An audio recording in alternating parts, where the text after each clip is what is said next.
ในวันที่22สิงหาคม2024ผ่านมานี้คณะศาลอาญาขั้นต้นแขวงเสียงขวางได้นำจำเลย1 คนชื่อท้าวกัวหาอายุ20 ปีอยู่บ้านโงยเมืองแปกแขวงเสียงขวางถูกกักตัวในค่ำวันที่14มังกร2024ในสถานทำร้ายร่างกายทารุณแม่หญิงและเด็กมาตัดสินโทษตามระเบียบกฎหมายตามการรายงานของศาลให้รู้ว่าท้าวกัวหาจำเลยได้ลงมือทำร้ายร่างกายผู้เป็นเมียชื่อนางเย่งกืออายุ16 ปีอยู่บ้านนาดีเมืองแปกแขวงเสียงขวางอยู่สถานที่บุญกินเจียง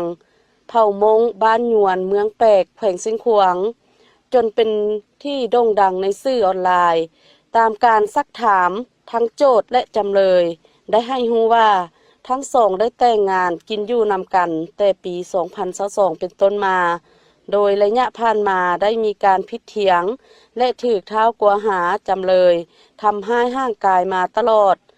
จึงได้กลับมาอยู่นำพ่อแม่เพื่อรอท่าอำนาจการปกครองบ้านและญาติพี่น้องทั้งสองฝ่ายมาศึกษาห่มซึ่งในมื้อเกิดเหตุวันที่14มังกร2024นางเย้งกือได้ไปลิ้นบุญกินเจียงนำน้องสาว2 คนได้พากันย่างเลาะถ่ายรูปและเบิ่งเตะบานจากนั้นมีผู้ชายคนหนึ่งเข้ามาขอเบอร์โทรศัพท์แต่ตนเองได้ปฏิเสธและบอกว่ามีผัวแล้วซึ่งในเวลานั้นหมู่ท้าวกัวหาได้มาเห็นจึงได้แซดไปบอกท้าวกัวหาว่าเห็นเมียเจ้าลมกับผู้บ่าวพอได้ฮู้ข่าวท้าวกัวหาจึงได้ไปสถานที่ดังกล่าวพอไปฮอดจึงได้เห็นผู้ชายยืนอยู่ข้างนางเย่งกือและหมู่คิดว่านางเย่งกือมีชู้จึงได้ย่างเข้าไปทำร้ายร่างกายนางเย่งกือโดยใช้คำปั้นใช้ตีนเตะใช้กวดเครื่องดื่ม M150 ดึกใ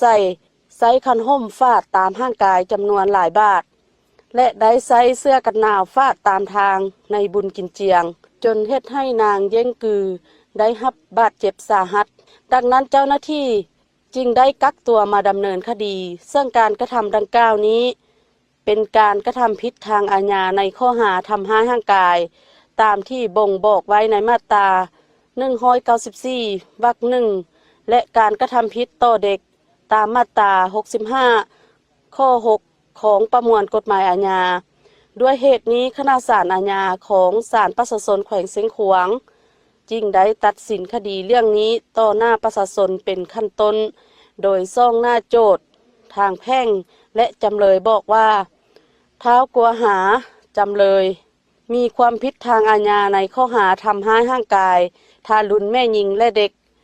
ลงโทษตัดอิสรภาพท้าวกัวหาจำเลย3 ปี 6 เดือนและปรับไหม10 ล้านกีบให้จำเลยรับผิดชอบปัวแปลงเกียรติศักดิ์ศรีค่าปิ่นปัวค่าทำอู่สู่ขวัญและค่าสิ้นเปลืองต่างๆให้แก่โจทก์ทางแพ่งรวมทั้งหมดจำนวน 33,331,000 กีบ